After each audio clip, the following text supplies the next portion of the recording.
Ujjain railway फाटक को बंद कर यहां अंडरग्राउंड ब्रिज का निर्माण रेलवे द्वारा किया जाना है। इसके निर्माण की शुरुआत के लिए गुरुवार को रेलवे और संबंधित ठेकेदार यहां पहुंचे थे। रेलवे द्वारा अंडरग्राउंड ब्रिज का निर्माण पुरानी सड़क पर ही किया जाना प्रस्तावित किया गया, यानी सीधी रोड पर ही ब्रिज का निर्माण किया जाने वाला था। इस वजह से इंद्रपुरी कॉलोनी, जीवाजी नगर सहित अन्य कॉलोनियों का रास्ता ही बंद हो रहा था। यही नहीं, कुछ स्थान पर लोगों के घरों के सामने मात्र 3 फीट की सड़क ही बच रही थी। इस पर रहवासियों ने आपत्ति लेकर इसकी जानकारी विधायक और नगर पालिका अध्यक्ष को दी। जनप्रतिनिधियों ने मौके पर पहुंचकर फिलहाल कार्य को रुकवाया है और अंडर ब्रिज निर्माण के लिए नया नक्शा तैयार कर रेलवे को पत्र सौंपने की बात कही। इसके बाद रेलवे ने फिलहाल कार्य को स्थगित कर दिया है। रेलवे द्वारा सालों पहले न्यू ओवरब्रिज निर्माण की सहमति इस फाटक को बंद करने पर दी गई थी, जिसके बाद कई बार रेलवे द्वारा इस फाटक को बंद करने के लिए आदेश भी जारी किए, लेकिन जनप्रतिनिधियों के अनुरोध पर यह फाटक बंद नहीं हो पाया। चूंकि देश भर में रेलवे द्वारा फाटक की जगह अंडरग्राउंड ब्रिज निर्माण किया जा रहा है ताकि रेलवे और वाहनों का यातायात सुगम बना रहे। इसके लिए 2018 में प्रशासक काल के दौरान अंडरग्राउंड ब्रिज निर्माण की स्वीकृति हुई थी। इस स्वीकृति के बाद से मामला अटका हुआ था। रेलवे द्वारा गुरुवार को यहां पहुंचकर निर्माण कार्य की शुरुआत कराई जा रही थी ताकि अंडरग्राउंड ब्रिज के बाद फाटक बंद किया जा सके। इस पर रहवासियों ने आपत्ति ली और विधायक डॉक्टर तेज बहादुर सिंह चौहान व नगर पालिका अध्यक्ष प्रतिनिधि ओपी गहलोत को जानकारी दी। जनप्रतिनिधियों ने भी मौके पर पहुंचकर मामले में हस्तक्षेप किया और कार्य को रोक दिया गया। विधायक डॉक्टर तेज बहादुर सिंह चौहान ने बताया कि रेलवे द्वारा फाटक को बंद कर इंद्रपुरी कॉलोनी के महादेव मंदिर से ट्रांसपोर्ट एरिया के मंदिर तक सीधा अंडरग्राउंड ब्रिज बनने का नक्शा बनाया था। इससे इंद्रपुरी कॉलोनी, जीवाजी नगर सहित अन्य क्षेत्र में आवागमन का रास्ता पूरी तरह से बंद हो रहा था। वहीं कुछ दुकानों और घरों के आगे मात्र 3 फीट की सड़क ही शेष बच रही थी। रहवासियों की समस्या को सुनने और मौका मुआयना करने के बाद रेलवे के मौके पर मौजूद अधिकारियों से चर्चा कर कार्य को रुकवाया है। श्री चौहान ने बताया कि उनके व नगर पालिका द्वारा रेलवे डीआरएम कार्यालय को पत्र के साथ नया सुझाव दिया है। इसमें बताया कि रेलवे अंडरग्राउंड ब्रिज के साथ ही रेलवे फाटक भी सुचारू रखे। इसके लिए सीधी सड़क पर अंडरग्राउंड ब्रिज की जगह यू शेप में निर्माण करे। रेलवे फाटक के समीप से चैतन्य महादेव मंदिर के समीप से ब्रिज को उज्जैन की ओर ले जाएं और आगे रेल पटरियों के नीचे से नगर पालिका के नाले के यहाँ से निकाले और पुनः रेलवे फाटक की ओर से ले आए, जिससे रहवासियों को भी दिक्कत नहीं होगी और रेलवे का ब्रिज भी बन जाएगा। हालांकि निर्णय डीआरएम कार्यालय से होगा।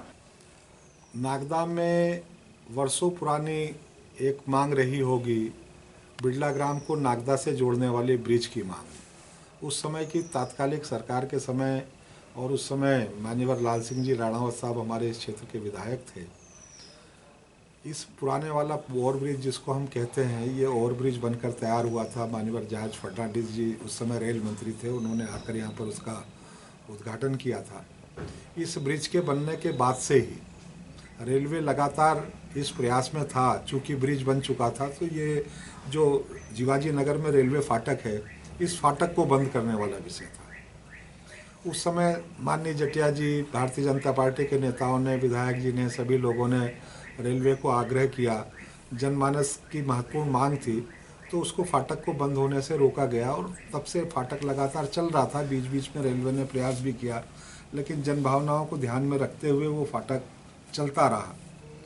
अब चूँकि रेलवे की नई नीति हो गई है, सभी फाटकों को बंद करके और अंडरब्रिज बनाने का विषय ग्रामीण क्षेत्र में, शहरी क्षेत्रों में सभी जगह ये इम्प्लीमेंट हो रहा है और सभी जगह लगभग बन भी चुके हैं। तो इस फाटक को भी बंद करके और अंडर ब्रिज के माध्यम से रास्ते को चालू करने वाला विषय रेलवे का है और उसका काम लगभग पूरा होकर और उसका वर्क ऑर्डर भी ठेकेदार को दिया जा चुका था और ठेकेदार कुछ दिन में उसने अपना माल वगैरह भी वहाँ डाल दिया था और उस काम को चालू करने वाला था।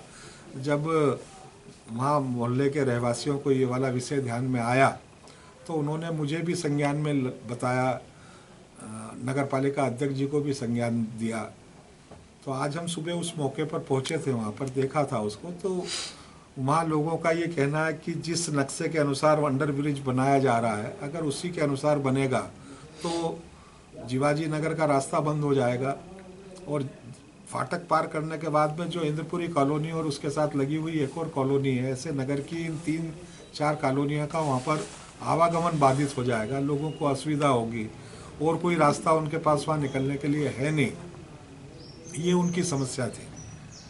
तो हमने आज उसका सुबह पहुंचकर सभी लोगों ने निरीक्षण किया और उसकी दूसरी एक नई प्लानिंग क्या हो सकती है, उसको विचार करने के बाद में आज हमने रेलवे के संबंधित मंडल रेल प्रबंधक जी से और संबंधित इंजीनियरिंग विभाग के उनके जो अधिकारी हैं उनसे सुबह वहीं पर मौके पर बातचीत की।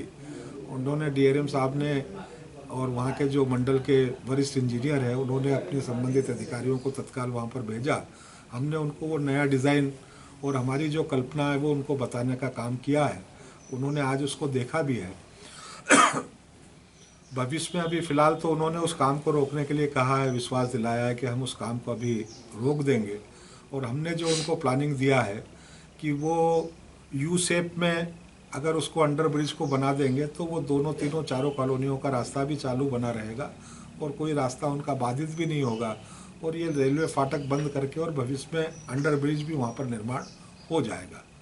तो इसी निमित्त आज सारे लोग वहाँ एकत्रित हुए थे, निरीक्षण करके अधिकारियों को बता के, और फिलहाल उस काम को रोकने की बातचीत थी वो आज हमने चर्चा की है और उस पर मुझे लगता है कि आने वाले टाइम पर उसके सार्थक परिणाम भी सामने आएंगे।